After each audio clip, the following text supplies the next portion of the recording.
بسم الله الرحمن الرحيم الحمد لله رب العالمين والصلاة والسلام على سيد الأنبياء والمرسلين. معزز حضرات، آج اس پرمسرت موقع پر ہم دعوت سینٹر کی اس تزئین شدہ عمارت کا افتتاح نو کرنے جا رہے ہیں.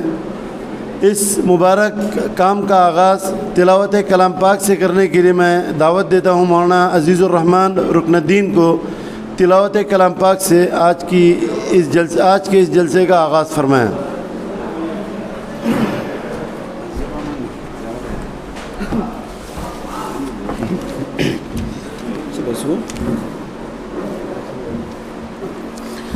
اعوذ باللہ من الشیطان الرجیم. بسم اللہ الرحمن الرحیم. یا ایہا الذین آمنوا اتقوا اللہ حق تقاته ولا تموتن الا وانتم مسلمون. واعتصموا بحبل اللہ جميعا ولا تفرقوا واذكروا نعمة الله عليكم إذ كنتم أعداء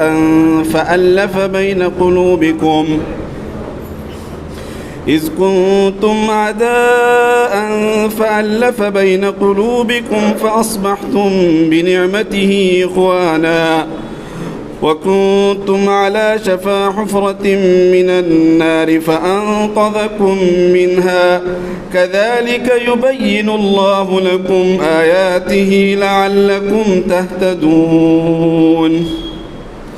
ولتكن منكم أمة يدعون إلى الخير ويأمرون بالمعروف وينهون عن المنكر وأولئك هم المفلحون. ولا تكونوا كالذين تفرقوا واختلفوا من بعد ما جاءهم البينات وأولئك لهم عذاب عظيم. يوم تبيض وجوه وتسود وجوه فأما الذين اسودت وجوههم أكفرتم بعد إيمانكم فذوقوا العذاب بما كنتم تكفرون. وأما الذين ابيضت وجوههم ففي رحمة الله هم فيها خالدون. تلك آيات الله نتلوها عليك بالحق وما الله يريد ظلما للعالمين. ولله ما في السماوات وما في الأرض وإلى الله ترجع الأمور. كنتم خير أمة أخرجت للناس تأمرون بالمعروف وتنهون عن المنكر وتؤمنون بالله ولو آمن أهل الكتاب لكان خيرا لهم منهم المؤمنون وأكثرهم الفاسقون. شروع اللہ کے نام سے جو بڑا مہربان نہایت رحم والا ہے. اے لوگو جو ایمان لائے ہو، اللہ سے ڈرو جیسا کہ اس سے ڈرنے کا حق ہے. تم کو موت نہ آئے مگر اس حال میں کہ تم مسلم ہو. سب مل کر اللہ کی رسی کو مضبوط پکڑ لو اور تفرقے میں نہ پڑو. اللہ کے اس احسان کو یاد رکھو جو اس نے تم پر کیا ہے. تم ایک دوسرے کے دشمن تھے، اس نے تمہارے دل جوڑ دی اور اس کے فضل و کرم سے تم بھائی بھائی بن گئے. تم آگ سے بھرے ہوئے ایک گڑھے کے کنارے کھڑے تھے، اللہ نے تم کو اس سے بچا لیا. اس طرح اللہ اپنی نشانیاں تمہارے سامنے روشن کرتا ہے، شاید کہ ان علامتوں سے تمہیں اپنی فلاح کا سیدھا راستہ نظر آئے. تم میں سے کچھ لوگ تو ایسے ضرور ہونے چاہیے جو نیکی کی طرف بلائے، بلائی کا حکم دیں اور برائیوں سے روکتے رہیں. جو لوگ یہ کام کریں گے وہی فلاح پائیں گے. کہیں تم ان لوگوں کی طرح نہ ہو جانا جو فرقوں میں بٹ گئے اور کھلی واضح ہدایات پانے کے بعد پھر اختلاف میں مبتلا ہوئے. جنہوں نے روش اختیار کی وہ اس روز سخت سزا پائیں گے جب کچھ لوگ سرخرو ہوں گے اور کچھ لوگوں کا منہ کالا ہوگا. جن کا منہ کالا ہوگا ان سے کہا جائے گا کہ نعمت ایمان پانے کے بعد بھی تم نے کافرانہ رویہ اختیار کیا. اچھا اب اس کفران نعمت کے صلے میں عذاب کا مزہ چکھو۔ رہے وہ لوگ جن کے چہرے روشن ہوں گے تو ان کو اللہ کے دامن رحمت میں جگہ ملے گی اور ہمیشہ اسی حالت میں رہیں گے۔ یہ اللہ کے ارشادات ہیں جو ہم تمہیں ٹھیک ٹھیک سنا رہے ہیں، کیونکہ اللہ دنیا والوں پر ظلم کرنے کا کوئی ارادہ نہیں رکھتا۔ زمین اور آسمان کی ساری چیزوں کا مالک اللہ ہے اور سارے معاملات اللہ ہی کے حضور پیش ہوتے ہیں۔ اب دنیا میں وہ بہترین گروہ تم ہو جسے انسانوں کی ہدایت و اصلاح کے لیے میدان میں لایا گیا ہے۔ تم نیکی کا حکم دیتے ہو، بدی سے روکتے ہو اور اللہ پر ایمان رکھتے ہو۔ یہ اہل کتاب ایمان لاتے تو انہی کے حق میں بہتر تھا، اگرچہ ان میں سے کچھ لوگ ایماندار بھی پائے جاتے ہیں مگر ان کے بیشتر افراد نافرمان ہیں۔ صدق اللہ العظیم۔ جزاک اللہ مولانا ضیاء الرحمن رکن الدین صاحب۔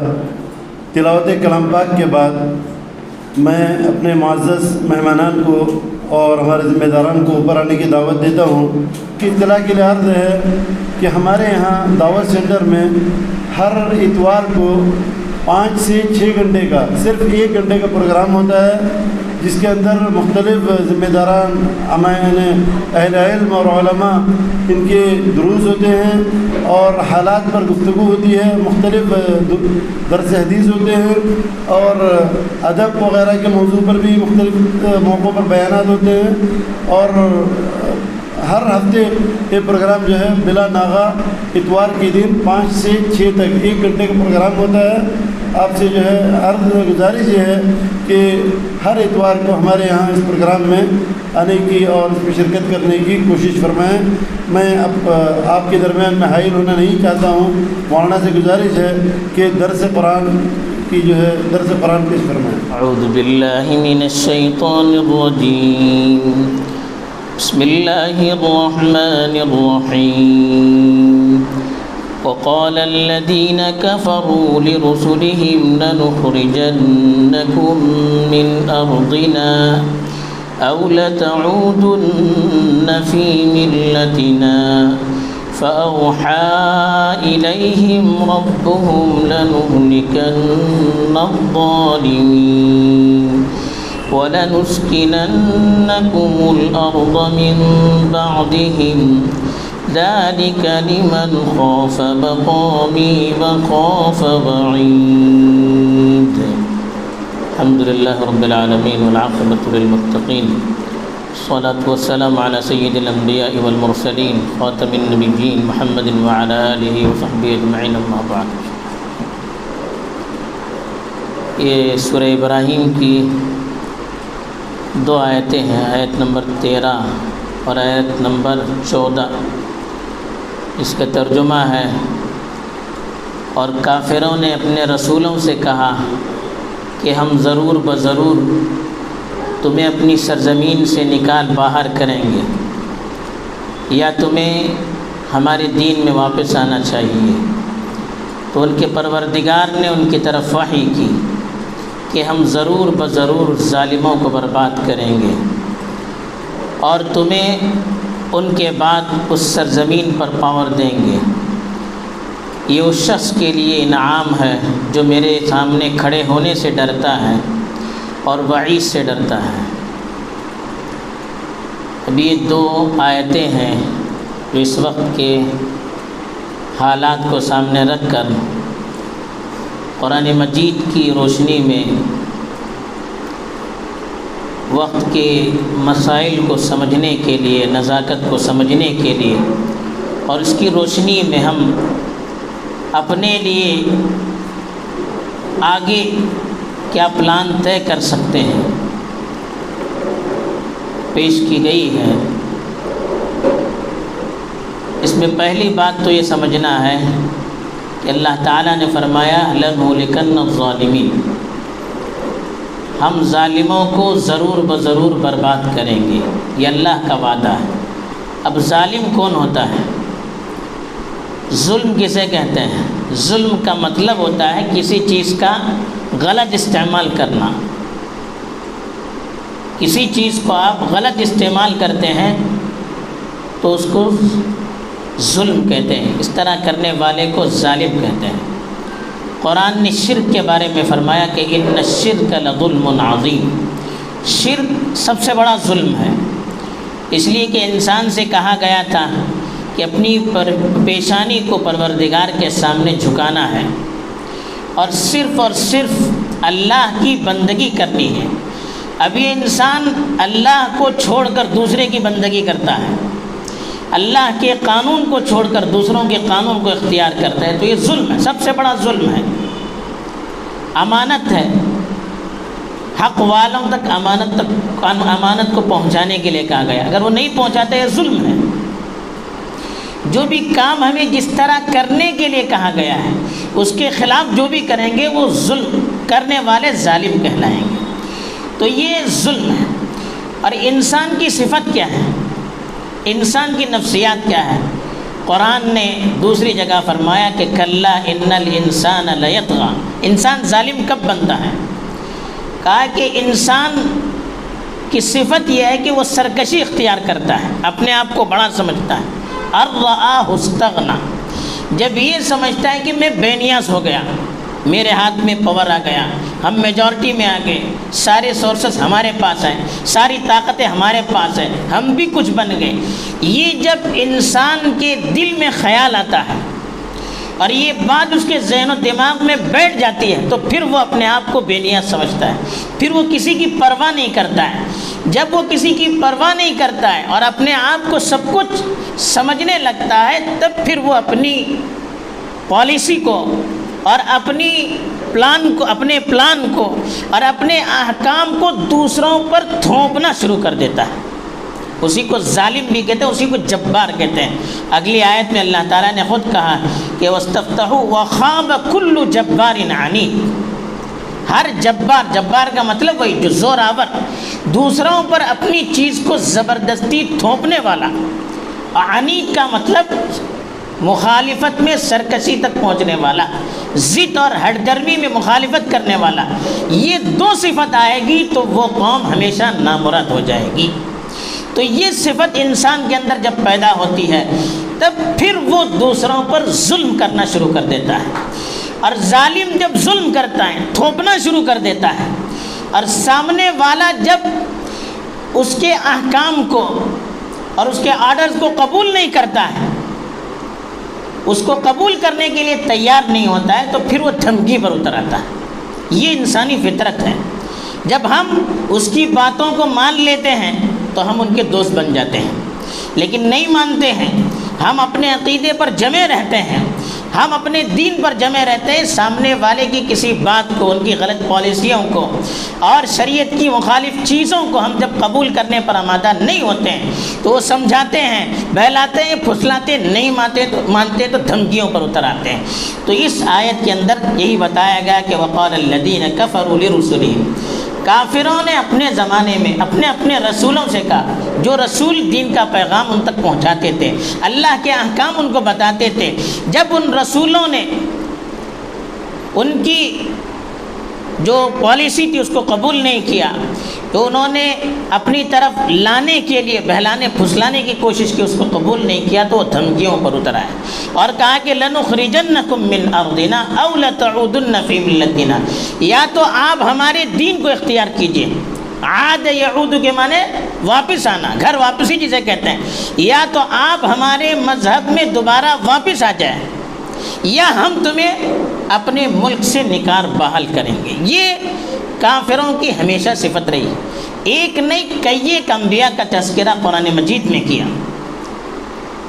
حضرت ابراہیم نوح علیہ السلام کے بارے میں سب سے پہلے بتایا گیا کہ ان کی قوم نے ان سے کہا تھا کہ ہم آپ کو نکال باہر کریں گے، ہم آپ پر پتھراؤ کریں گے اور آپ کو دیش سے باہر کر دیں گے۔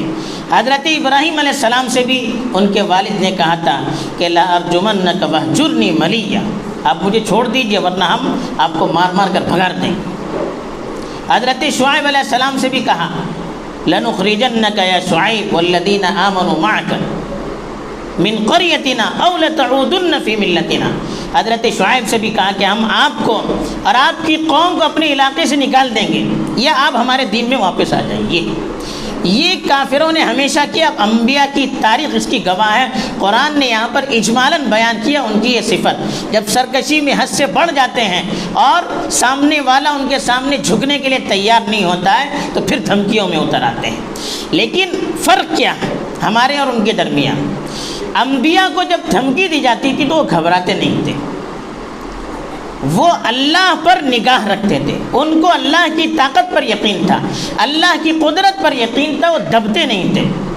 حضرت شعیب کو جب دھمکی دی تو انہوں نے کہا قد افترینا علی اللہ کذبا ان عدنا فی ملتکم بعد اذ نجانا اللہ منہا، جب اللہ نے ہمیں تمہارے دین سے نجات دے دی ہے، اب دوبارہ ہم آپ کے دین میں آئیں گے تو گویا ہم نے اللہ پر جھوٹا الزام لگا دیا۔ ایک بات ہم اللہ کی طرف منسوب کرتے ہیں پھر آپ کے دین میں آ جائے، ایسا نہیں ہو سکتا۔ حضرت ابراہیم علیہ السلام سے کہا وحاجہ قوم قال تحاجونی فی اللہ وقد ہدان، ان کی قوم نے جب ان سے بحث و مباحثہ کیا اس سلسلے میں تو انہوں نے کہا اللہ نے مجھے ہدایت دی، آپ مجھ سے بحث کرتے ہیں اس سلسلے میں؟ اللہ پر ان کا یقین تھا، اللہ کی طاقت پر ان کا یقین تھا، بھروسہ تھا، وہ دبے نہیں، جھکے نہیں، اپنے دین پر اپنے موقف پر قائم رہے، اس لیے سامنے والی طاقتیں ان کے سامنے زیر ہو گئی۔ آج مسئلہ یہ گویا ہمارے اندر مرعوبیت آ گئی، ایمان جیسے کم ہونا شروع ہو گیا، اللہ پر یقین ہمارا کمزور ہوتا چلا گیا تو مرعوبیت آتی چلی گئی، ہم نے ظاہر کو دیکھنا شروع کیا، اللہ کے نظام کو ہم بھولتے چلے گئے۔ ہم کہتے ہیں کہ قانون ان کا ہے، طاقت ان کی ہے، حکومت ان کی، کیا کریں، ان کے سامنے جھکے۔ یہ ہمارا آج کل کا موقف بن چکا ہے، حالانکہ ہمیں اللہ پر یقین ہونا چاہیے۔ وَمَا اللَّهُ بِغَافِلٍ عَمَّا يَعْمَلُونَ، اللہ نے صاف کہہ دیا ہے وہ جو کچھ عمل کرتے ہیں اللہ تعالیٰ ان سے غافل نہیں، ایک ایک چیز کو اللہ تعالیٰ دیکھ رہے ہیں، سب پر کنٹرول اوپر سے اللہ کا ہے، جب چاہتے ہیں اللہ تعالیٰ اپنے نظام کے مطابق ان کو کھینچ لیتے ہیں۔ اس لیے اللہ تعالیٰ نے کہا جو ظالم ہوتا ہے، جب ظلم حد سے بڑھ جاتا ہے، سرکشی حد سے بڑھ جاتی ہے تو لَنُهْلِكَنَّ الظَّالِمِينَ، ہم ظالموں کو برباد کر دیتے ہیں۔ اللہ تعالیٰ ان اللہ لا يحب الفساد فی الارض، زمین میں فتنہ فساد، شرک کو اور سرکشی کو یہ اللہ تعالیٰ کبھی پسند نہیں کرتے ہیں۔ فَقُطِعَ دَابِرُ الْقَوْمِ الَّذِينَ ظَلَمُوا وَالْحَمْدُ لِلَّهِ رَبِّ الْعَالَمِينَ، ظالموں کو برباد کرنا یہ اللہ کے مقاصد میں سے ہے، اس لیے کہا کہ جو ظالم ہوتے ہیں ان کی جڑیں ہم نے کاٹ دی، وَالْحَمْدُ لِلَّهِ رَبِّ الْعَالَمِينَ، اللہ کا شکر ادا کرنا چاہیے جب ظالم برباد ہوتے ہیں۔ تو یہ ظلم اس کو دنیا میں رہنا نہیں ہے، لیکن اس کا ایک وقت ہوتا ہے، ظلم کے ختم ہونے کا وقت ہوتا ہے، یہ یاد رکھنا چاہیے۔ جیسے کہا جاتا ہے اللہ کے یہاں دیر ہے اندھیر نہیں ہے، ساری چیزیں اللہ کے حکم کے مطابق ہوتی ہیں لیکن وقت آنا چاہیے۔ ہم جلد باز ہیں، ہم پر جب ظلم بڑھتا ہے تو ہم عذاب کو مؤخر سمجھنا شروع کر دیتے ہیں، کیوں عذاب نہیں آ رہا، کیوں عذاب نہیں آ رہا۔ اللہ ہمارے آرڈر کے محتاج نہیں ہے، اللہ کے یہاں سارا نظام پہلے سے طے ہے، جب وہ وقت آئے گا اللہ کھینچنا شروع کر دیں گے۔ اسلام کی تاریخ نے، قرآن نے پورے واقعات کا نچوڑ بیان کیا ہے۔ فَأَمَّا عَادٌ فَاسْتَكْبَرُوا فِي الْأَرْضِ بِغَيْرِ الْحَقِّ وَقَالُوا مَنْ أَشَدُّ مِنَّا قُوَّةً، قوم عاد کے بارے میں کہا جب زمین پر انہوں نے اپنے آپ کو بڑا ثابت کرنا چاہا اور کہا کہ من اشد منا قوہ، ہم سے بڑا زیادہ پاور کس کے پاس ہے، ہم سے زیادہ طاقت کن کے پاس ہے، تو اللہ تعالیٰ نے ان سے کہا وَلَمْ يَرَوْا أَنَّ اللَّهَ الَّذِي خَلَقَهُمْ هُوَ أَشَدُّ مِنْهُمْ قُوَّةً، کہ ان سے طاقتور قوموں کو اللہ نے پیدا کیا اور ان کو اللہ نے برباد کیا۔ تو آج یہ ظلم کریں گے تو اللہ چھوڑنے والے نہیں، الٹی گنتی شروع ہو جاتی ہے۔ آج بھی دیکھیے ظالم جو کل کے حالات تھے، آج کے حالات، آپ ذرا موازنہ کر کے دیکھیے 2 مہینے پہلے کے حالات اور آج کے حالات، کس طرح سے الٹی گنتی ان کی شروع ہو چکی ہے۔ تو ہمیں یہ اللہ کا وعدہ ہے، اس پر ہمیں سب سے پہلے یقین ہونا چاہیے، جو ظالم ہوتا ہے اس کو برباد ہونا ہے اور اللہ کی طاقت پر ہماری نظر ہونی چاہیے۔ دوسری بات جو اللہ نے بتائی وَلَنُسْكِنَنَّكُمُ الْأَرْضَ مِن بَعْدِ، جب ظالم برباد ہو جائیں گے ان کی زمین پر ہم آپ کو پاور دیں گے، آپ کو طاقت دیں گے، آپ کو حکومت دیں گے، لیکن کب ہوگا یہ؟ ہمارے لیے بھی کچھ صفات اختیار کرنے کی۔ ظالموں سے تو اللہ نپٹ لیں گے، یہ اللہ کا وعدہ ہے، جب ظلم ہوگا اللہ کی مدد آئے گی، وہ تو ان سے اللہ نپٹ لیں گے، لیکن ہمارے ساتھ اللہ کی مدد آنی ہے، ہمیں زمین پر پاور حاصل کرنا ہے، ہمیں زمین پر طاقت حاصل ہونی ہے، ہمارے ہاتھ میں نظام آنا چاہیے، ہمیں بھی اپنے اندر کچھ صفات اختیار کرنی چاہیے۔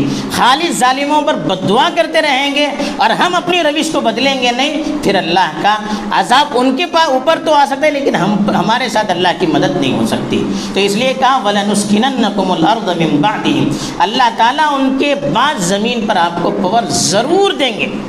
یہ علماء موجود ہیں, کتنی تاکید ہے ان سے پوچھیے, لیکن کب ہوگا؟ ذَلِكَ لِمَنْ خَافَ مَقَامِي وَخَافَ وَعِيدِ. یہ ان لوگوں کے ساتھ میری مدد کا وعدہ ہے جو میرے سامنے کل کھڑے ہونے سے ڈرتے ہیں. یعنی قیامت کے دن اللہ کے سامنے ہمیں کھڑے ہونا ہے. یہ عقیدہ ان کے دل میں اس طرح بیٹھا ہوا رہتا ہے کہ ہمیشہ وہ ڈرتے رہتے ہیں. جن کے دل کے اندر یہ عقیدہ بیٹھا رہے گا وہ کبھی شریعت کی خلاف ورزی نہیں کرے گا, کبھی وہ دین کی خلاف ورزی نہیں کرے گا, کبھی اللہ کے احکام کو پورا کرنے میں غفلت نہیں کرے گا. وخاف وعید, اور جو میری وعیدوں سے, میری دھمکیوں سے ڈرتا ہے. جب یہ دو صفتیں آئیں گی, اللہ سے ڈر اور اللہ کی وعیدوں کا ڈر, اس کا یقین دل میں پیدا ہو جائے گا اور اس کے مطابق ہم اپنی زندگی کو بدلنا شروع کر دیں گے, تو پھر اللہ کی مدد آنی یقینی. وَإِن تَصْبِرُوا وَتَتَّقُوا لَا يَضُرُّكُمْ كَيْدُهُمْ شَيْئًا. اللہ کا صاف وعدہ ہے, اگر تم صبر کرو گے, صبر کا مطلب جمے رہنا, دین پر جمے رہنا, چاہے دنیا مخالفت ہو جائے, پوری دنیا ہماری مخالفت پر اتر آئے, ظلم کا پہاڑ توڑ دے, لیکن ہمیں دین کے سلسلے میں کبھی ان کے ساتھ مفاہمت نہیں کرنی. اپنے دین پر, شریعت کے ایک ایک جز پر ہم جمے رہیں گے. وَتَتَّقُوا, دوسری چیز جو بتائی تقویٰ, تقوی کا مطلب بچنا, اپنے آپ کو بچانا. کس سے بچانا؟ اللہ کی نافرمانی سے اپنے آپ کو بچانا, شریعت کی مخالفت سے اپنے آپ کو بچانا. یہ دو صفتیں ہمارے اندر آ جائے گی. لا یضرکم کیدہم شیئا, قرآن کا وعدہ ہے, ان کی سازشوں سے رتی برابر آپ کو نقصان نہیں ہو سکتا. تو ہمیں ظالموں کے بارے میں تو اللہ پر یقین رہنا چاہیے کہ اللہ کی آنکھ کھلی ہوئی ہے, ایک ایک چیز اللہ تعالیٰ نوٹ کرتے ہیں. اور ظالم کون ہے, کیوں ظلم کرتا ہے, ان کی جو صفات ہے ان سے ہمیں بچنا چاہیے. اور دوسرے, ہماری زندگی کے اندر ہمیں اپنی اصلاح کرنی چاہیے, اپنے اعمال کا جائزہ لینا چاہیے, گناہوں سے بچنا چاہیے. گناہوں سے اللہ کی پکڑ ہوتی ہے. وَلَوْ يَأْخِذُ اللَّهُ النَّاسَ بِظُلْمِهِمْ مَا تَرَكَ عَلَى ظَهْرِهَا مِن دَابَّةٍ. ظلم پر اگر اللہ پکڑنا شروع کر دے, زمین پر کوئی رینگنے والی چیز باقی نہیں رہ سکتی. جو اللہ کا عذاب آتا ہے ظلم پر, وہ ظلم کریں گے ان کو اللہ پکڑیں گے, تو ہم ظلم کریں گے تو ہم کو نہیں پکڑیں گے. ہم اگر شریعت کی خلاف ورزی کریں گے ہمیں بھی اللہ پکڑیں گے. تو ہمیں اللہ پر بھروسہ کر کے اپنی اصلاح کی فکر کرنی چاہیے. یہ دو چیزیں ہوں گی تو اللہ کی طرف سے مدد ضرور آئے گی. اللہ تعالیٰ اس یقین کو ہمارے دلوں میں بٹھا دے, اور جو اچھے دنوں کا اللہ نے وعدہ کیا ہے اس ہمیں اپنی اصلاح کر کے وہ دن دیکھنے کے لائق بنائے. آمین. وآخر دعوانا الحمدللہ رب العالمین. اب اس کے بعد آج کے اجلاس کی ایک اور اہم کڑی, دعوت سینٹر کی افتتاح نو کی مناسبت سے جماعت اسلامی کے مقامی حالات اور جن لوگوں نے اس عمارت کو اور اس تحریک کو یہاں پروان چڑھانے میں جنہوں نے اپنی جان کھپائی, جنہوں نے اپنی تمام صلاحیتوں کو لگایا, ان کا تذکرہ اور بھٹکل کی اور جماعت اسلامی کی تاریخ پر ایک مختصر سی روشنی ڈالنے کے لیے میں آواز دیتا ہوں جناب قادر میرا پٹیل صاحب سے کہ وہ اپنا خطاب فرمائیں. اعوذ باللہ من الشیطان الرجیم. بسم اللہ الرحمن الرحیم. رب اشرح لی صدری ویسر لی امری واحلل عقدۃ من لسانی یفقہوا قولی. معزز سامعین, مجھے حکم ہوا ہے کہ جماعت اسلامی ہند بھٹکل کی تاریخ پر مختصر سی روشنی ڈالی جائے. یہ تاریخ رقم کرنا کوئی آسان کام نہیں ہے, ایک آدمی کے بس کا بھی کام نہیں ہے. اس کے لیے چند افراد پر مشتمل ایک کمیٹی درکار ہے. پھر بھی مجھے حکم ہوا ہے کہ میں مختصر سی اس پر روشنی ڈالوں, تو میں نے کوشش کی ہے کہ اس میں جو بھی میرے سامنے حالات گزرے ہیں گزشتہ 55-60 سال کے عرصے میں, میں اس کو اپنے علم کے مطابق آپ کے سامنے پیش کرنے کی کوشش کر رہا ہوں. اس میں حذف و اضافے کی گنجائش ہے. 55-60 تقریباً کے پہلے کے حالات, اس وقت کی باحیات شخصیات کے اس اسماء گرامی کا تذکرہ اس سلسلے میں ضروری ہے. اس میں اگر کچھ نام لینے سے رہ بھی گئے ہوں جس کے لیے پیش کی معذرت. تحریکی فکر سے متاثر کئی افراد ایسے ہیں جن کا معاشرے میں کوئی نام نہیں ہے،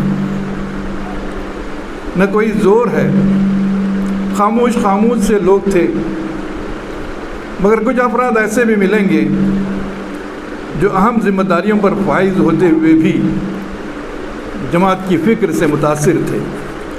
میں اس میں سب سے پہلے یہ معلومات آپ کی گوشے گزار کروں گا کہ انجمن ہائی اسکول کے سب سے پہلے ہیڈ ماسٹر مرحوم عید صدیق صاحب ترجمان القرآن لاہور کے خریدار تھے، جو مولانا مودودی کی ادارت میں لاہور سے نکلتا تھا۔ اس کے بعد اپنے اسکول کے زمانے کا تذکرہ کروں گا۔ جب کہ میں انجمن ہائی اسکول میں زیر تعلیم تھا، ہمارے ہائی اسکول کے زمانے سے ہی مرحوم عثمان حسن صاحب نے اسکول کے ہیڈ ماسٹر کی ذمہ داری سنبھالی تھی۔ 61-62 کا زمانہ تھا، جب کہ جماعت اسلامی ہند کے مرکزی ذمہ داران بھٹکل میں دورے ہوا کرتے تھے۔ انہی ایام میں مرکزی ذمہ داران میں سے مولانا عبدالرزاق لطیفی، مولانا عبدالعزیز، مولانا حامد حسین اور مولانا افضل حسین وغیرہ کے یادگار دورے ہم نے اسکول کے زمانے سے ہی ان کی تقریروں کو سنا تھا۔ طلباء سے بھی خصوصی خطابات ہوا کرتے تھے۔ میری یادوں کے نہا خانوں میں ان تقریروں کی صدائے بازگشت اب بھی گونجتی ہوئی محسوس ہو رہی ہے، جو ہم نے صدیقی مسجد میں ان کو سنا تھا۔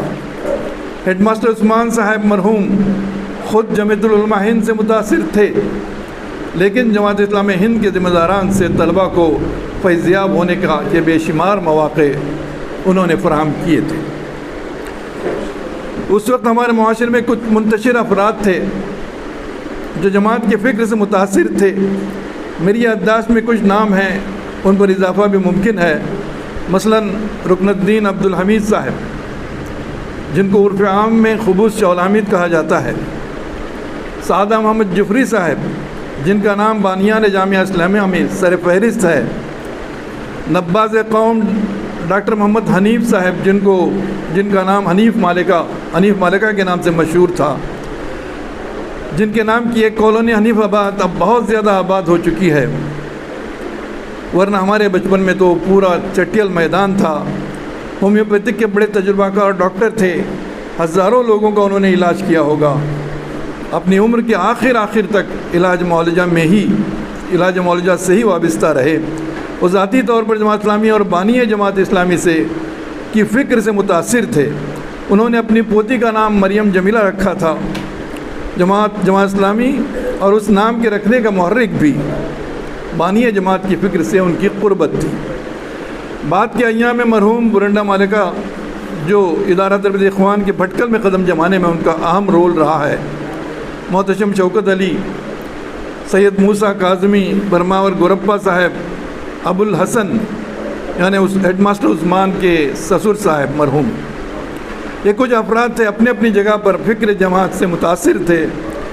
پھر زمانہ مسلسل سفر میں رہا، ماہ و سال گزرتے رہے، دہائیاں بھی گزرتی رہیں، پھر کہیں جا کر یہ شجر برگوبار لایا۔ چلتے چلتے میں ایک خاندان کا ذکر کرتا چلوں۔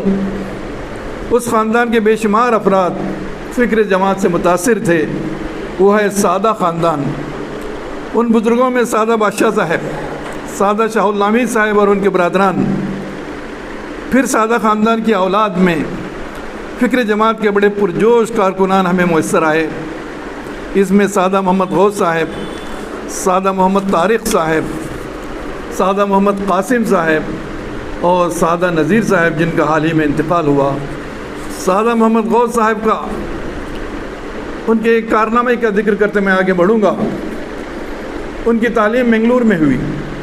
ان کی کلاس کے ایک ساتھی تھے مرحوم ابراہیم سعید صاحب، جو کرناٹک کے امیر حلقہ بنے تھے۔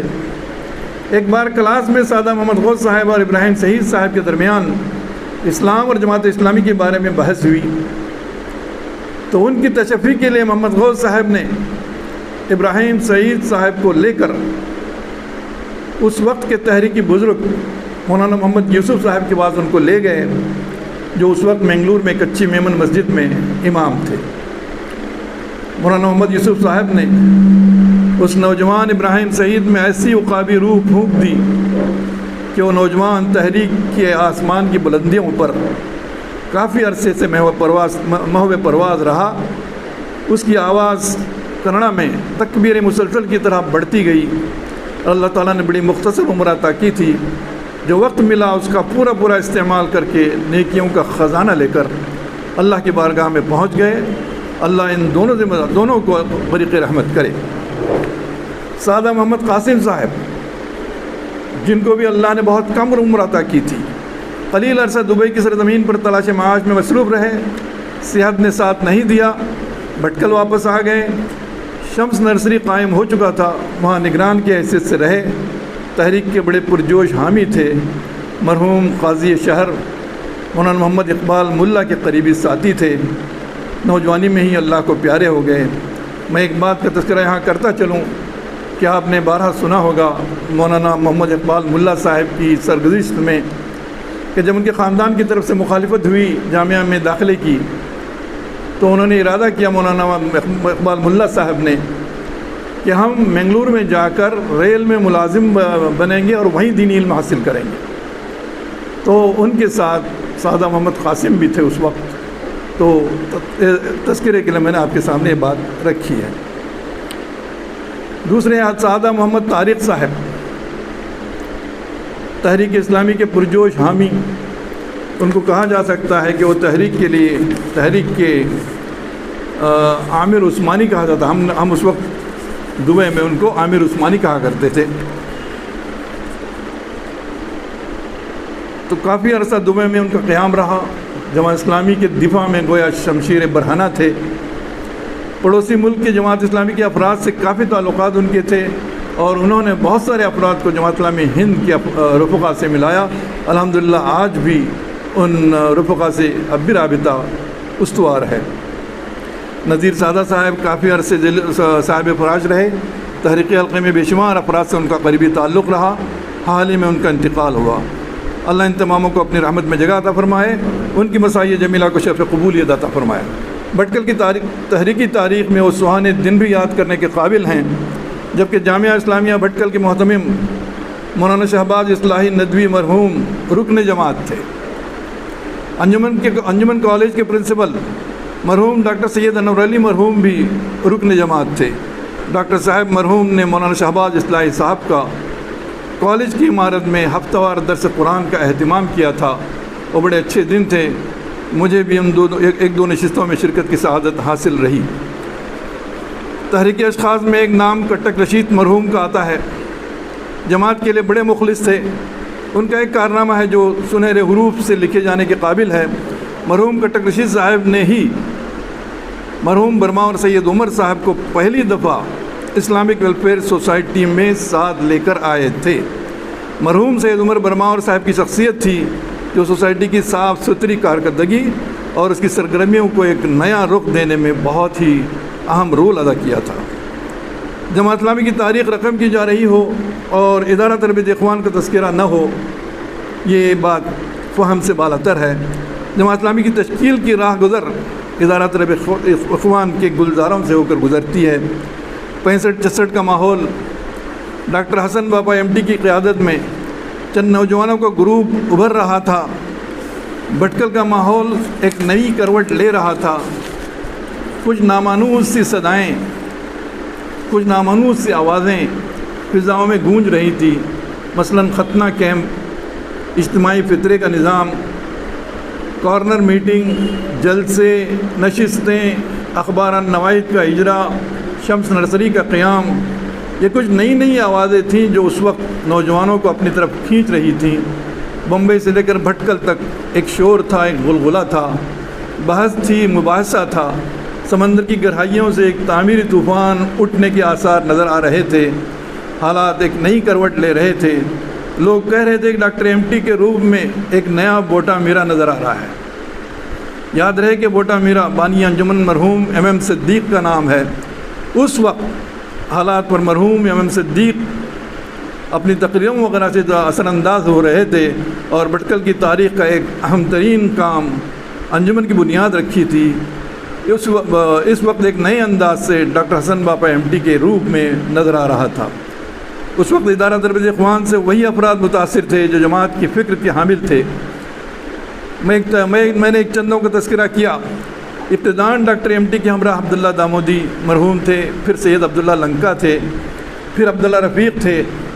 مذاقاً کہا جاتا تھا کہ 3 عبداللہ کے بیچ میں حسن باپا پھنسے ہوئے ہیں۔ ان میں سے 2 عبداللہ تو اللہ کو پیارے ہو چکے ہیں، تیسرے عبداللہ رفیق اب بھی باحیات ہیں، اللہ ان کو صحت عافیت عطا کرے۔ بمبئی میں ڈاکٹر ایم ٹی کی رہائش گاہ میں ہر بدھ کے دن رات کو ہفتہ وار اجتماعات ہوا کرتے تھے، جن میں درس قرآن، درس حدیث اور حالات حاضرہ پر تبصرے ہوا کرتے تھے۔ نوجوانوں کو وہی گروپ اس میں شامل تھا جو بعد میں تشکیل جماعت میں اراکین جماعت کی صف میں آ گیا۔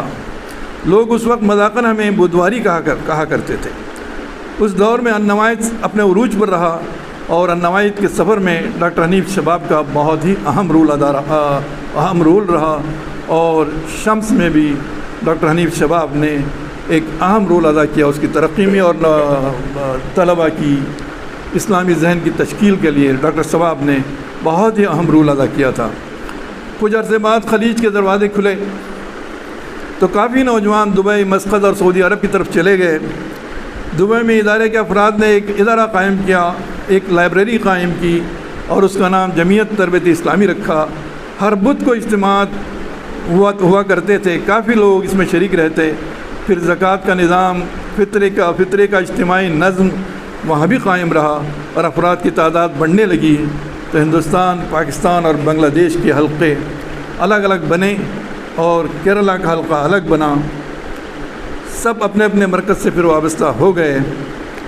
کسی شاعر نے کہا ہے کہ مانا کہ اس زمین کو گلزار نہ کر سکے، کچھ خار کم ہی کر گئے گزرے جسر سے ہم۔ ادارہ تربیت اخوان کی 6 سالہ میٹنگ دبئی میں بھی ہوئی تھی، جس میں کئی شخصیتیں شریک رہیں۔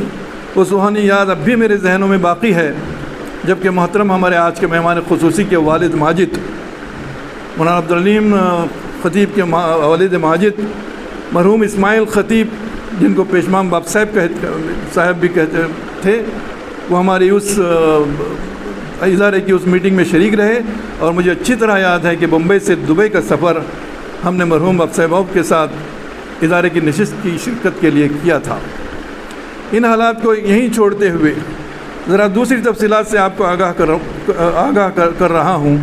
چند اہم واقعات ہیں جن پر آپ کی توجہ مبذول کرانا ہے۔ 70-72 کا زمانہ ہے۔ فرزندان تسلیس نے اپنی مشنری سرگرمیوں کے آغاز بھٹکل میں ایک اسکول قائم کر کے کیا۔ وارثین خلیل نے ممبر و محراب سے صدائے حرمت بلند کی۔ مصلحین سماج نے نطق عربی کا بڑھ چڑھ کر مظاہرہ کیا۔ مشنری تعلیم کے خلاف دھواندار تقریریں ہوتی رہیں، جلسے منعقد ہوتے رہے، مگر عملاً کسی نے قدم اٹھایا تو یہی تحریکی نوجوان تھے جنہوں نے اپنی محنت کی کمائی سے ان کے مقابلے میں ایک انگلش میڈیم اسکول قائم کیا۔ قابل ذکر بات تھی کہ اس کے لیے اہل ثروت کے سامنے نہ انہوں نے اپنا دامن دراز کیا، نہ ہی وصولی کا کشکول لے کر تماشا اہل کرم دیکھنے کی کوشش کی۔ معاشرے میں ایک نیا نام ابھرا، شمس نرسری۔ قوم کے معصوم نونہالوں کو خوبصورت یونیفارم میں ملبوس اسکول جانے کا تصور ہم نے ہی دیا۔ الحمدللہ معصوموں کی ایک بڑی تعداد مشنری آغوش میں جانے سے بچ گئی۔ اسلامی ماحول میں عصری تعلیم کا تصور ہم نے ہی دیا۔ مشنری قوتوں کا مقابلہ تو دل ناتواں نے خوب کیا۔ اس وقت باد مخالف بھی زوروں پر تھی، انہی باد مخالف کے جھونکوں نے ہمیں اونچا اڑا دیا۔ الحمدللہ شمس اسکول اپنے نام کی مناسبت سے آسمان بھٹکل پر بڑی آب و تاب سے چمک رہا ہے۔ شمس کی کرنیں الحمدللہ روشن ہیں، تاریک نہیں ہیں۔ جنہوں نے ان روشن کرنوں کو تاریک کہا تھا، یہ ان کی آنکھوں کا قصور ہے۔ ویسے اندھوں کو آفتاب نیم روز بھی تاریک ہی نظر آتا ہے۔ زمانہ آگے بڑھا، وقت آ گیا تھا کہ سودی ایوانوں میں غیر سودی جھٹکوں سے لرزہ طاری ہونا شروع ہوا تھا۔ سود کے شور و غوغے میں غیر سودی طوطیوں کی صدائیں بلند ہو رہی تھیں۔ عالمی سودی معیشت نئی کروٹ لے رہی تھی۔ سود کے مقابلے میں غیر سودی متبادل عوام کو اپنی طرف کھینچ رہا تھا۔ بھٹکل میں بھی سود کے خلاف آوازیں اٹھنے لگیں، علماء کرام کی تقریریں عوام کو سود کے خلاف ابھار رہی تھیں، بحث و مباحثے ہو رہے تھے، مالیات سے متعلق عوام و خواص پر سوالیہ نشان ابھر رہا تھا۔ اس وقت ایک قول بڑا مشہور تھا، ہر زبان پر اس کا ورد تھا، صلاحیت والوں میں صالحیت نہیں ہے، صالحیت والوں میں صلاحیت نہیں ہے۔ ہر گفتگو اسی پر آ کر ختم ہوتی تھی، اسی پر آ کر رک جاتی تھی، نشستن گفتن برخاستن۔ لیکن اس ماحول میں کچھ بے زور کمزور سے افراد تھے، ایک شام کو بیٹھ کر انہوں نے فیصلہ کیا کہ غیر سودی قرضہ جات کی فراہمی کا نظم کرنا ہے۔ عورتوں کے زیورات کا نیلام ہونے کا درد اور کرب ان کو بے چین کر رہا تھا۔ اسی کرب و بے چینی کی کالی رات کے بطن سے ایک حسین صبح نمودار ہوئی اور اسلامک ویلفیئر سوسائٹی بھٹکل کا قیام عمل میں آیا۔ فاروقی مسجد میں اس کا افتتاحی جلسہ 1983 میں منعقد ہوا۔ مہمان خصوصی اس وقت کے امیر حلقہ کرناٹک مولانا محمد سراج الحسن تھے اور اس جلسے کی صدارت مولوی علی شکری اکرمی مرحوم نے کی تھی۔ اس کے بنیادی ممبران میں سید حسین گورپا، محمد اکرم شمس الدین اور آرمار زین العابدین، اشرف برماور، خطیب محمد حسن وڑلو خطیب۔ پھر ڈاکٹر سید انور علی کی محنت شاقہ تھی جو سوسائٹی کو قانونی دائرے میں لا کر اس کی صاف ستھری کارکردگی کا آغاز کیا۔ اللہ کے انہی مخلص بندوں نے جو اب تمام اللہ کو پیارے ہو چکے ہیں، اللہ ان کو غریق رحمت کرے۔ مضبوط عزم و ارادے کے ساتھ بپری ہوئی موجوں کے مقابلے میں اپنی کشتی کو ڈال دیا، ہچکولے کھاتی رہی اور ایک کشتی آگے بڑھتی رہی۔ آج الحمدللہ ایک پرسکون سمندر میں منزل کی طرف رواں دواں ہے، باد مخالف کا زور ٹوٹ چکا ہے۔ الحمدللہ اسلامک ویلفیئر سوسائٹی ایک شجر سایہ دار بن کر معاشرے کے غریب اور متوسط طبقوں کو جینے کا حوصلہ عطا کر رہی ہے۔ میں کہاں رکتا ہوں عرش و فرش کی آواز سے، مجھ کو جانا ہے بہت اونچا حد پرواز سے۔ زمانہ اور آگے بڑھتا گیا، تحریکین افراد کی عمریں اب بڑھاپے کی حدود میں قدم رکھ رہی تھیں، قوا مزمحل ہو رہے تھے مگر عزائم جوان تھے، پروں سے نہیں حوصلوں سے اڑنے کا عزم تھا۔ اقبال کا شاہین بھی کبھی پرواز سے تھک کر نہیں گرتا۔ وہی تحریکی افراد جنہوں نے معاشرے کو نئی سوچ عطا کی تھی، شمس اسکول اور اسلامک ویلفیئر سوسائٹی کے قیام سے تعلیمی اور معاشی طور پر عوام کو نیا حوصلہ عطا کیا تھا، انہوں نے صحت عامہ کے میدان میں قدم رکھا اور ویلفیئر سوسائٹی کے قیام سے صحت کی دنیا میں ایک نئے باب کا اضافہ کیا۔ الحمدللہ ویلفیئر ہاسپٹل بھی اپنی فطری رفتار سے لوگوں کے صحت کے مسائل کو حل کرنے میں مصروف ہے۔ بے شک جماعت اسلامی کی ہی فکر تھی کہ خدمت خلق کے جذبے سے غیر سودی ویلفیئر سوسائٹی اور اسلامی ماحول میں تعلیم کے زیور سے نونہالوں کو آراستہ کرنے کے لیے بڑے بڑے قدم کو ممکن بنایا، کیونکہ مشکلات بہت ساری ہیں، آگے بڑھنے میں رکاوٹیں بھی بہت ہیں، لوگوں کی دعائیں بھی ساتھ ہیں۔ بقول شاعر، نہ جانے دعاؤں میں کون یاد کرتا ہے، میں ڈوبتا ہوں تو دریا اچھال دیتا ہے۔ تعلیم، معیشت، صحت عامہ کے میدانوں میں یہ بڑے بڑے قدم جماعت اسلامی بھٹکل کی تاریخ میں آب زر سے لکھے جانے کے قابل ہیں۔ آخر میں اپنی گفتگو کا اختتام بھٹکل میں جماعت اسلامی کے قیام اور دعوت سینٹر کے قیام پر مختصر روشنی ڈال کر اس تاریخی گفتگو کو ختم کروں گا۔ شمس الدین اکرمی صاحب جماعت اسلامی کے پہلے رکن تھے، سرزمین بھٹکل سے تعلق رکھتے تھے۔ بیرونی مہمانوں میں مولانا شہباز اصلاحی صاحب اور ڈاکٹر سید انور علی صاحب جماعت کے رکن رہے۔ بھٹکل میں قیام جماعت کا صحرا سید محمد شکیل صاحب کے سر جاتا ہے۔ مسقط میں ان کی اعلیٰ تجارت تھی شمع اسٹور کے نام سے، وہی شمع نے ان کو جماعت اسلامی کی طرف رہنمائی کی اور انہی کی محنت بھی تھی کہ کارکنان جماعت اراکین کی فہرست میں داخل ہو گئے اور جماعت یہاں باقاعدہ قائم ہوئی۔ شکیل صاحب کی کوششوں سے ہی دعوت سینٹر کا قیام عمل میں آیا۔ اس کا افتتاح 1995 میں وقت کے بڑے دائی امیر جماعت اسلامی ہند مولانا محمد سراج الحسن صاحب کے مبارک ہاتھوں سے اس کا افتتاح عمل میں آیا۔ مولانا کا ایک جملہ جن کو مولانا نے اپنی افتتاحی تقریر میں ارشاد فرمایا تھا، سنہرے حروف سے لکھنے کے قابل ہے۔ مولانا نے ارشاد فرمایا تھا کہ دعوت کے لیے دیوار مت بن جائیے بلکہ دروازہ بن جائیے۔ دعوت سینٹر جس کا افتتاح نو آج ہم نے محترم مولانا عبدالعظیم خطیب صاحب استاد جامعہ اسلامیہ اور خطیب جامع مسجد کے ہاتھوں انجام دیا۔ اللہ اس کو شاد و آباد رکھے، دعوت کے لیے دروازہ بن جائے، ہزاروں لوگ اس کے ذریعے سے ہدایت کے راستے پر گامزن ہو جائیں۔ انہی کلمات پر میں اپنی گفتگو کو ختم کرتا ہوں۔ زمانہ مدتوں سے سن رہا تھا، کہانی ہم نے خود مختصر کر دی۔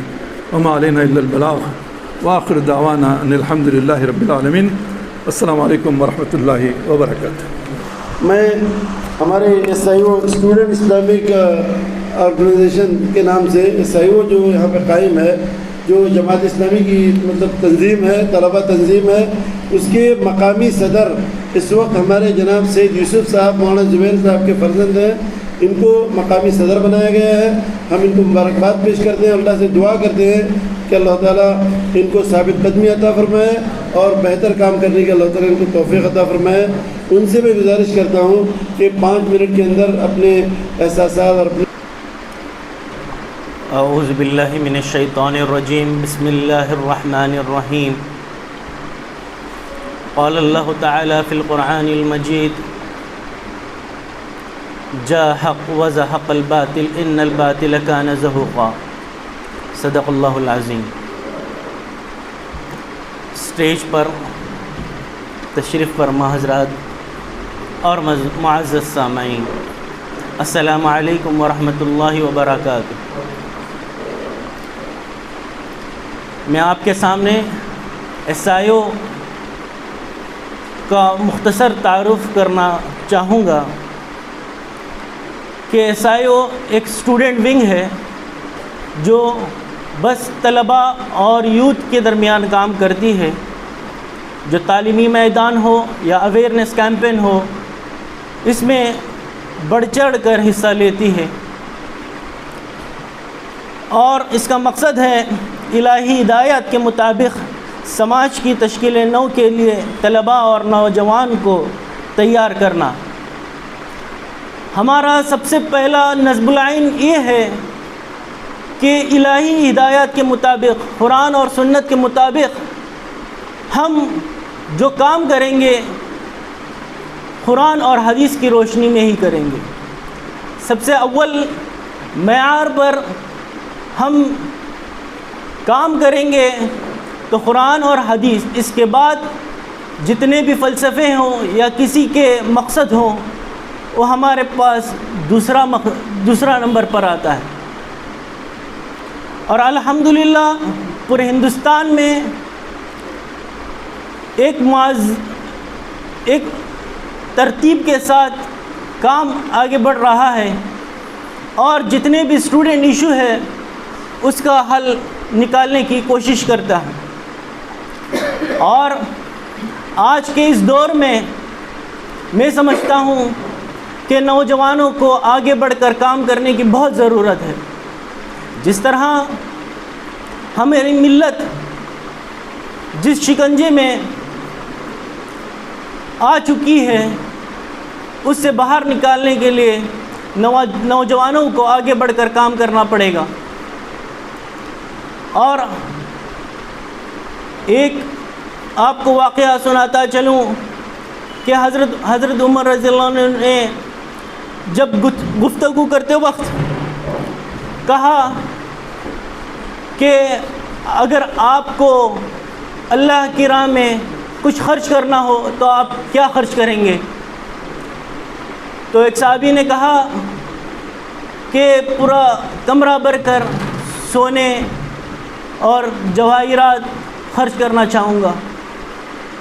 دوسرے نے بھی ہیرے جواہرات کا ذکر کیا، مگر حضرت عمر رضی اللہ عنہ نے کہا کہ میں عبداللہ ابن مسعود، معاذ بن جبل اور حذیفہ ابن یمان جیسے نوجوانوں اگر نوجوان مل جائے تو میں اس کو صرف کرنے کے لیے تیار۔ کہ ان کا یہ انوکھا انداز اور ان کی سوچ کے لیے اتنا بڑا مقام دیا گیا تھا کہ ہمارے پاس مال تو بہت ہیں مگر افراد کی قوت بہت کم ہے۔ ہم کو ہر میدان میں آگے بڑھ کر آگے بڑھ چڑھ کر کام کرنے کی ضرورت ہے۔ ہم شکایت کرتے ہیں کہ میڈیا ان کی ہے، قانون ان کا ہے، سب کچھ ان کا ہے، مگر ہمارے کتنے نوجوان ہیں کہ لا میں گریجویشن کر رہے ہیں اور اس میں ایکسپرٹ ہیں۔ میڈیا میں کتنے نوجوان ہیں، ہمارا مسلمانوں کا کتنا میڈیا ہے کہ ہم کام کر سکیں۔ ہم کو اس میدان میں آگے بڑھ چڑھ کر کام کرنے کی ضرورت ہے، اور میں اس بات پر میری بات اختتام کرتا ہوں کہ ایک نئی صبح آئے گی اور اس کے لیے ہزاروں ستاروں کو قربان کرنے کی ضرورت ہے، اور انشاءاللہ SIO کا مقصد بھی یہی ہے کہ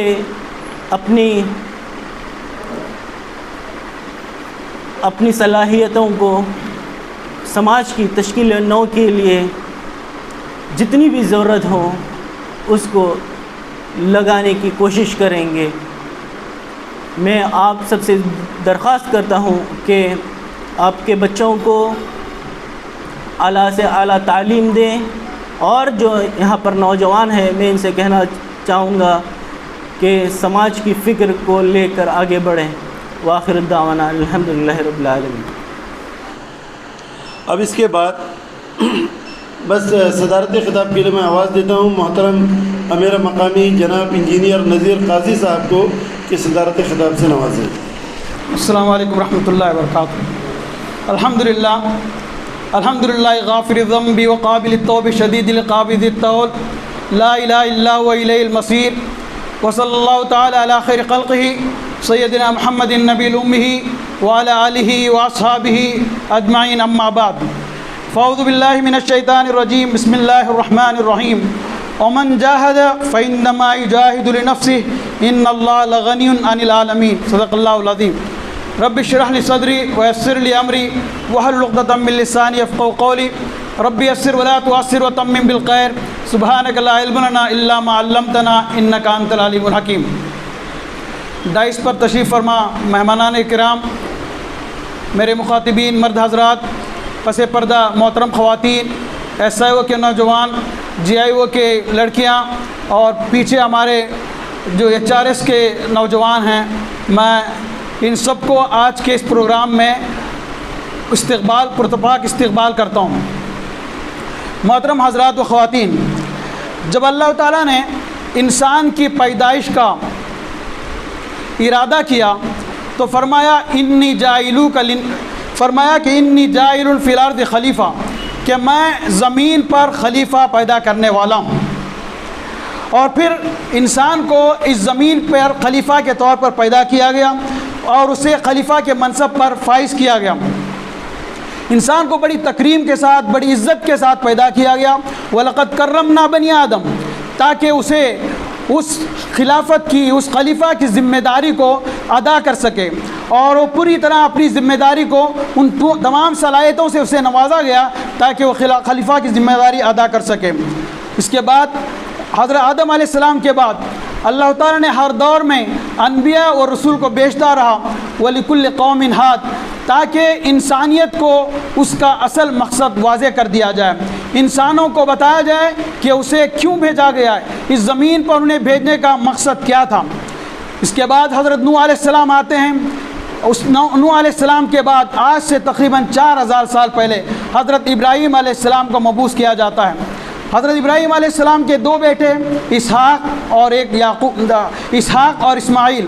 اسحاق علیہ السلام کی نسل سے یعقوب آتے ہیں، اور پھر ایک طویل انبیاء کرام کا سلسلہ چلتا ہے، داؤد علیہ السلام، سلیمان علیہ السلام، زکریا علیہ السلام، الیاس علیہ السلام، اور پھر آخر جا کر یہ اختتام ہوتا ہے عیسیٰ علیہ السلام پر۔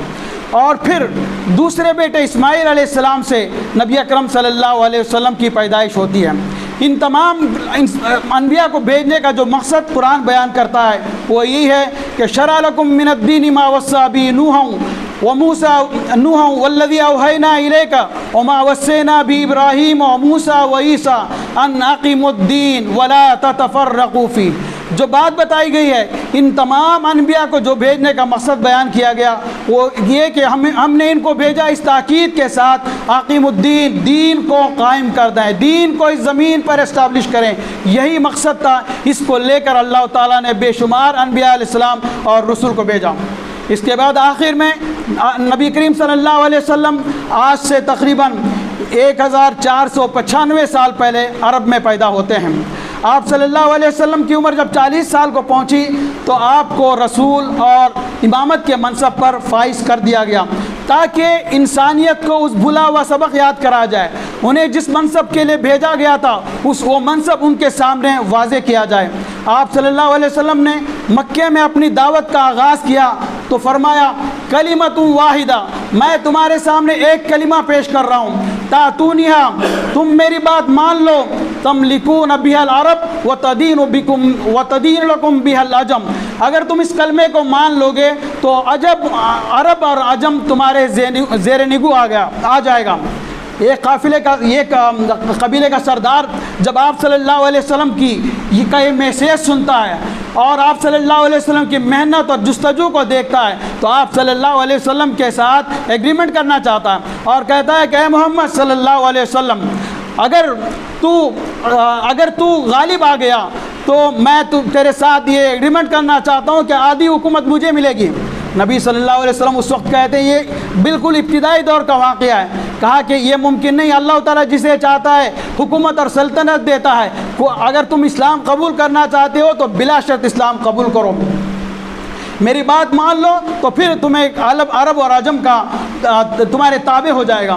یہ جو اعلان تھا صرف ایک کلمہ ذکر کا اعلان نہیں تھا، بلکہ غیر اللہ کے نام سے کسی بھی عنوان سے دنیا میں اس وقت جو نظام بھی برپا تھا یہ اعلان اس کے خلاف تھا۔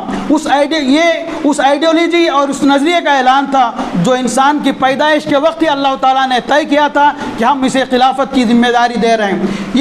اس کلمے کا اعلان مالک ارض و سما کی طرف سے ایک بڑے عظیم مشن کا اعلان تھا۔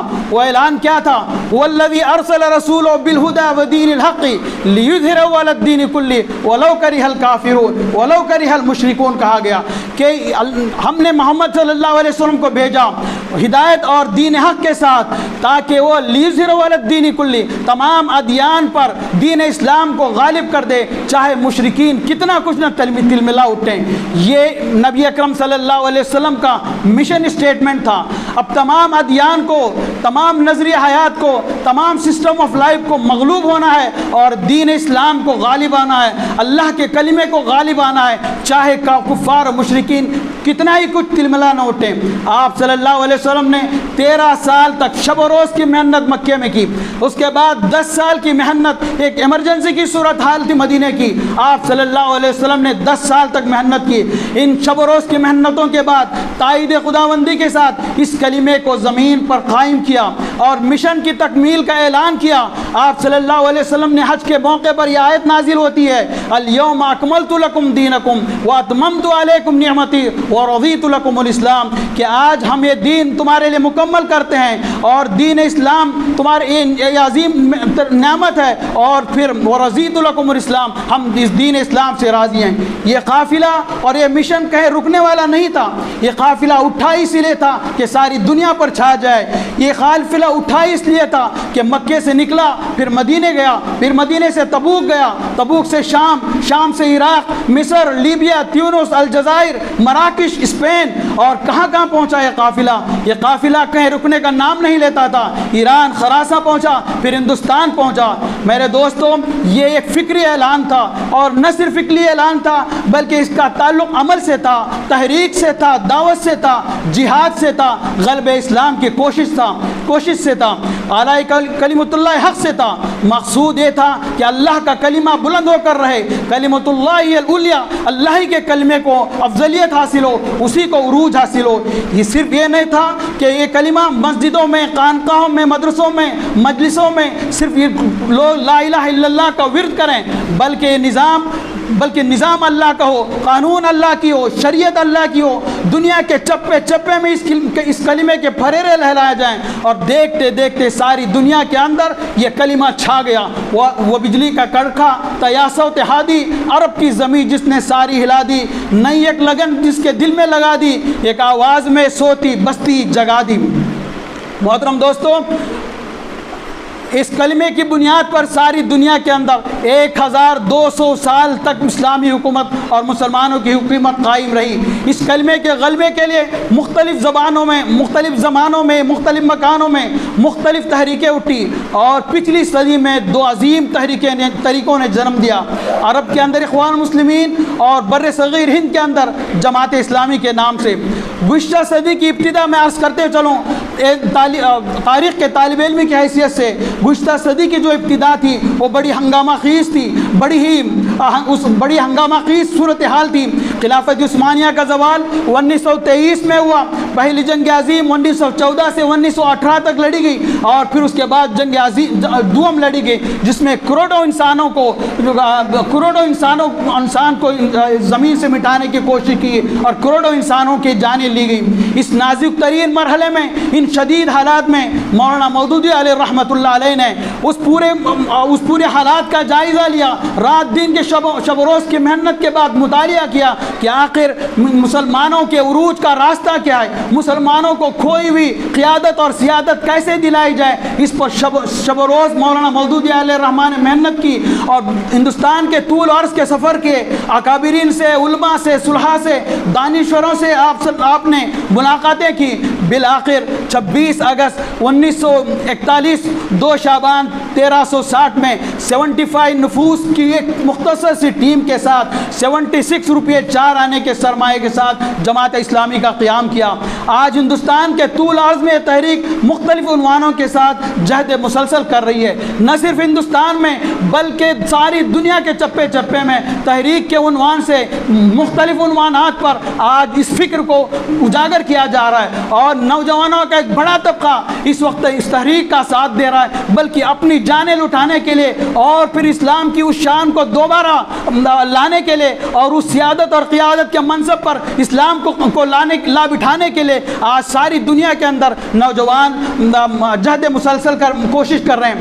میرے عزیز دوستو، امت مسلمہ کا عروج نہ تعلیم میں ہے، نہ معیشت سے وابستہ ہے، نہ اقتصادیات سے ہے، نہ کلچر سے ہے، بلکہ امت مسلمہ کا وجود، اس کی ترقی، اس کا عروج صرف اور صرف اس کے مشن سے ہے۔ امت مسلمہ کا عروج اس مشن کے عروج سے ہے، اس کا زوال اس مشن کے زوال سے ہے۔ قرآن کہتا ہے یا اہل الکتاب لستم علی شیء، اے اہل کتاب تمہاری کوئی حیثیت نہیں ہے، تمہاری کوئی وقعت نہیں ہے، تمہاری کوئی قدر نہیں ہے، حتی تقیموا التوراۃ والانجیل وما انزل الیکم من ربکم، اے اہل کتاب تمہاری کوئی حیثیت نہیں، تمہاری کوئی قدر، لستم بشیء، تمہارا کوئی ویلیو نہیں ہے، جب یہاں تک کہ تم تورات اور انجیل کو اس زمین پر قائم نہ کر دو، وما انزل الیکم من ربکم، اور جو کچھ تمہارے رب کی طرف سے نازل ہوتا ہے اس کو قائم نہ کر دو، اس وقت تک تمہاری کوئی حیثیت نہیں۔ تو امت مسلمہ کے ساتھ بھی یہی معاملہ ہے، جب تک امت مسلمہ اس قرآن کی بنیاد پر اس قرآن کو لے کر چھا جانے کا عزم اس کے اندر پایا نہیں جاتا، اس قرآن کے پیغام کو جب تک پہنچانے کا عزم نہیں پایا جاتا، اور پھر جو اللہ کے نبی صلی اللہ علیہ وسلم کا مشن تھا کہ هو الذی ارسل رسولہ بالہدی ودین الحق لیظہرہ علی الدین کلہ، اس غلبہ دین کا جب تک تصور اور یہ مشن نہیں ہوگا تو پھر امت مسلمہ کے لیے کامیابی کی کوئی دوسری راہ نہیں ہے۔ آج ساری دنیا کے اندر، خصوصاً ہمارے ملک کے اندر ظلم اور فساد برپا ہے، اور مولانا کی تقریر میں آپ سماعت فرما رہے تھے درس قرآن کے اندر، یہ ظلم جب بڑھتا ہے تو مٹ جاتا ہے، ظلم تو ظلم ہے، بڑھتا ہے تو مٹ جاتا ہے، خون تو خون ہے، گرتا ہے تو جم جاتا ہے۔ آج ہندوستان کے اندر جو طبقہ برسر اقتدار ہے وہ فساد برپا کر رہا ہے، چاہے وہ NRC کے نام پہ ہو، چاہے وہ گاؤں کشی کے نام پہ ہو، یا کبھی لو جہاد کے نام پر، یا پھر اس وقت جو ہے کسانوں کے بل لانے کے نام پر۔ اس ظلم کے خلاف ہمیں آواز اٹھانی چاہیے، نہ صرف ظلم کے خاتمے کی کوشش کرنی چاہیے بلکہ اس کا ایک الٹرنیٹ ہمیں پیش کرنا چاہیے۔ سے ایک متبادل دنیا کے سامنے پیش کریں کہ ہمارے پاس یہ قرآن کا قانون موجود ہے، نبی اکرم صلی اللہ علیہ وسلم کی سیرت موجود ہے۔ میں ایک جملہ کوٹ کرتے ہوئے اپنی بات کو آگے بڑھاؤں۔ مولانا مودودی علیہ الرحمٰن نے اپنی کتاب میں لکھا ہے کہ یہ قوم سب سے، مولانا مودودی علیہ الرحمٰن نے ارشاد فرمایا میں نے بہت سارے فلاسفرز کو پڑھا، ارسطو کو، افلاطون کو، سب کو پڑھا، لیکن مجھے میرے سامنے یہ سب جو ہے مجھے بوننے نظر آئے، کیونکہ انہوں نے بڑے بڑے مسائل کا حل تلاش کیا لیکن مسائل کے تحت نہیں پہنچ سکے۔ جب میں نے قرآن کو پڑھا تو یہ مجھے شاہ کلید نصیب ہوئی کہ جس سے دنیا کے بہت سارے مسائل، بلکہ دنیا کے تمام مسائل کا علاج، تمام مسائل کا حل قرآن مجید اور نبی اکرم صلی اللہ علیہ وسلم کی سنت میں رکھا ہے۔ میرے دوستو، اس وقت اس دعوت سینٹر کی افتتاح کے موقع پر میں اپیل کرتا ہوں آپ سب لوگوں سے کہ آپ اٹھیں اور اس وقت جو ظلم برپا ہے، اس وقت ساری دنیا کے اندر جو کچھ حالات ہیں، ان حالات کو بدلنے کے لیے اور پھر امت مسلمہ کو اس زوال سے نکال کر عروج کے زینوں پر چڑھانے کے لیے ایک ہی راستہ ہے، وہ ایک ہے اس مشن سے جڑ جائیں جو مشن نبی اکرم صلی اللہ علیہ وسلم کا تھا، جو مشن تمام انبیاء علیہ السلام کا تھا، عقیم الدین کا جو مشن تھا، اور پھر انسانیت کو پیدا کرتے وقت اللہ تعالیٰ نے جس کا ذکر کیا تھا انی جاعل فی الارض خلیفہ کا، اس مشن کو زمین پر قائم کرنے کے لیے اٹھ جائیں۔ میں آپ سے اپیل کرتا ہوں کہ آپ ہمارا ساتھ دیں، آئیں، اور یہ بات یاد رکھیں کہ ایک نبی صلی اللہ علیہ وسلم نے ارشاد فرمایا کہ زمانے آخر میں ایک ایسا زمانہ آئے گا جب جو ہے ہر کچے پکے مکان کے اندر اسلام داخل ہو کر رہے گا۔ ہم اٹھیں نہ اٹھیں، ہم کوشش کریں نہ کریں، لیکن اللہ کا دین اس زمین پر قائم ہو کر رہے گا۔ ہر کچے پکے مکان میں اسلام داخل ہو کر رہے گا۔ اس عزم کے ساتھ، اس ہمت کے ساتھ، اس ولولے کے ساتھ اٹھیں تو انشاءاللہ وہ دن دور نہیں جو جس کا ہم خواب دیکھتے ہیں، جو اقبال کے شاہین کا خواب تھا، جو مولانا مودودی علیہ الرحمٰن کے مرد مومن کا خواب تھا، وہ انشاءاللہ وہ خواب شرمندہ تعبیر ہوگا۔ البتہ اس کے لیے بنیادی شرط یہ ہے کہ ہم سب اٹھیں اور اس مشن کو لے کر اٹھیں۔ جب یہ اس مشن کو لے کر اٹھا جائے گا تو نہ صرف ہمارے مسائل، ساری دنیا کے مسائل حل ہو جائیں گے۔ یہ کوئی نرا فلسفہ نہیں ہے، دنیا دیکھ چکی ہے جب یہ اس مشن کو لے کر اٹھنے والے جب اٹھتے ہیں تو ساری دنیا پر جس طرح چھا جاتے ہیں، بکریاں چرانے والے جو ہے تخت و تاج کے مالک ہو جاتے ہیں۔ میں اسی کے ساتھ اپنی بات کو ختم کرتا ہوں اور آواز دیتا ہوں کونوا من انصار اللہ۔ آپ سے میں یہی جواب سننا چاہتا ہوں، نحن انصار اللہ۔ اللہ تعالیٰ ہمیں اس بات کی توفیق دے کہ ہم سب مل کر اس دین کے قیام کے لیے، پوری انسانیت کے لیے ظلم و ستم سے نجات دلانے اور سلامتی اور اطمینان اور سکون کی زندگی گزارنے کے لیے ہم اٹھیں اور ان کا ساتھ دیں۔ اللہ تعالیٰ ہم سب کو اس کی توفیق دے۔ اور یہ بات ضرور ہے کہ ایک دن آئے گا یہ دین قائم ہوگا۔ اٹھ کے اب بزم جہاں کا اور یہ انداز ہے، مشرق و مغرب میں تیرے دور کا آغاز ہے۔ اقول قولی ھذا استغفر اللہ لی ولکم ولسائر المسلمین من کل ذنب واستغفروہ انہ هو الغفور الرحیم۔ جزاکم اللہ۔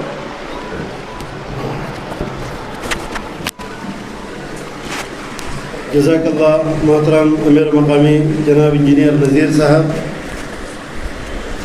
اس دعوت سینٹر میں آج سے تقریباً 14 سال پہلے ایک الکوثر گرلز کالج کے نام سے بھی ایک کالج کی ابتدا ہوئی تھی، جو چند سالوں تک تو اسی دعوت سینٹر کی پچھلی عمارت میں چلتا رہا۔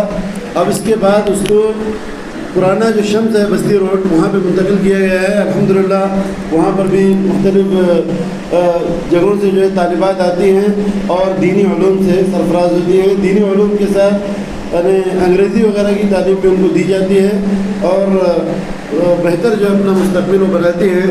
آپ سے بھی گزارش ہے کہ آپ اپنی بچیوں کو الکوثر گرلز کالج سے تعلیم حاصل کرنے کی ان کو موقع دیں اور ان کو اس سے مستفید ہونے کا موقع دیں۔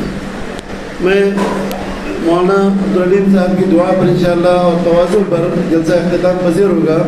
میں آپ تماموں کا پوری جماعت اسلامی کی طرف سے، بلکہ آپ خود میزبان ہیں، یہاں پہ کوئی مہمان نہیں ہے، بہت بہت شکریہ آپ کا کہ آپ نے کافی وقت ہمارے اس پروگرام کے لیے نکالا اور وقت فارغ کر کے ہمارے اس پروگرام میں شرکت کی۔ آپ سے ہماری جو بارہا 2-3 بار میں نے آپ سے جو ریکویسٹ کی، یہی ہماری گزارش ہے اور ہم امید کرتے ہیں کہ انشاءاللہ آپ سب ہمارے ہی لوگ ہیں۔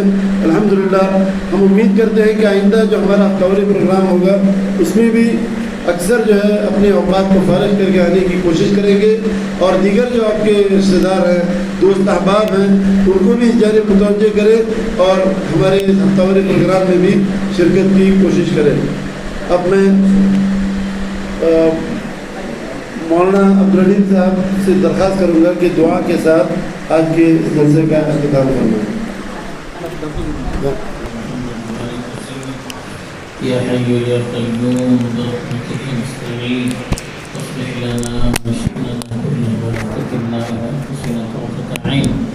اللهم اغفر لنا وللمؤمنين والمؤمنات والمسلمين والمسلمات الأحياء منهم والأموات إنك سميع قريب مجيب الدعوات. اللهم أحينا مسلمين وأمتنا مسلمين غير خزايا ولا ندامى ولا مفتونين. ربنا آتنا من لدنك رحمة وهيئ لنا من أمرنا رشدا. اللهم اهد قلوبنا وثبت ألسنتنا. اللهم أعنا أنفسنا ومن سيئات أعمالنا.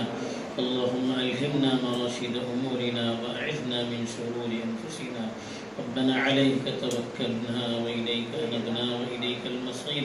اللهم إنا نسألك من خير ما سألك منه نبيك محمد صلى الله عليه وسلم، ونعوذ بك من شر ما استعاذك منه نبيك محمد صلى الله عليه وسلم، وأنت المستعان وعليك البلاغ ولا حول ولا قوة إلا بالله.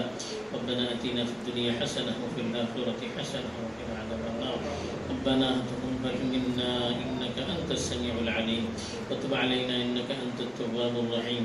وصلى الله تعالى على خير خلقه محمد وعلى آله وصحبه أجمعين. الحمد لله.